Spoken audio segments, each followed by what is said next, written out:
You are the Emergency Management Minister as well as Agriculture. That's been the focus for you today with this Disaster Relief National Operations Centre.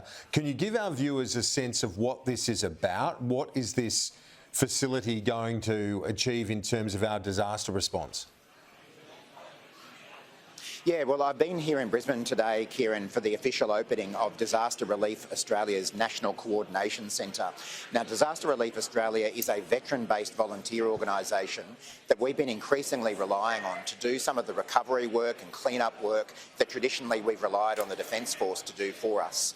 What we know is that because of climate change, we are going to be seeing increasing number of disasters, and we need to scale up our resourcing at the same time of making sure that we don't distract the Defence Force from their key job, which is keeping Australia safe. So ever since the Albanese government was elected, we've been investing a lot in making sure that we're much better prepared for natural disasters than we were in the past, that we respond a lot more quickly, and working with these sorts of organisations that now have thousands of volunteers, mostly who are veterans, available to go and help communities around Australia is a big step forward for our disaster readiness. I've personally run into people today who I've actually met 3 or 4 times in the field in different disaster zones, from northern New South Wales to far north Queensland. Even today, they've got people out in Gippsland helping people with chainsawing trees and cleaning up from those terrible storms we saw there a couple of months ago.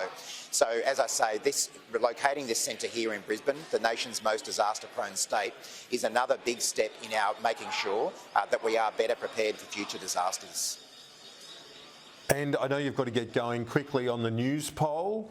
50-50, the numbers have narrowed, and Peter Dutton's narrowed the gap with the Prime Minister on the preferred PM rating. Is that a bit of a worry to you now within a year until the next election?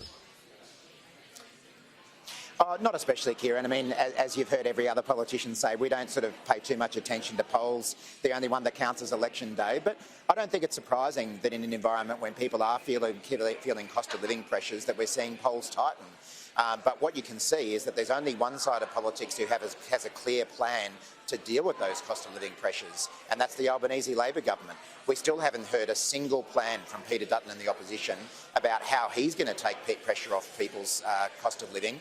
And in fact, with their energy policies, what they're talking about is pursuing a much more expensive path in nuclear that won't be ready for 15 years. So I think, over the next couple of months, we'll see those tax cuts come into force on the 1st of July. We'll see people qualify for the energy rebate.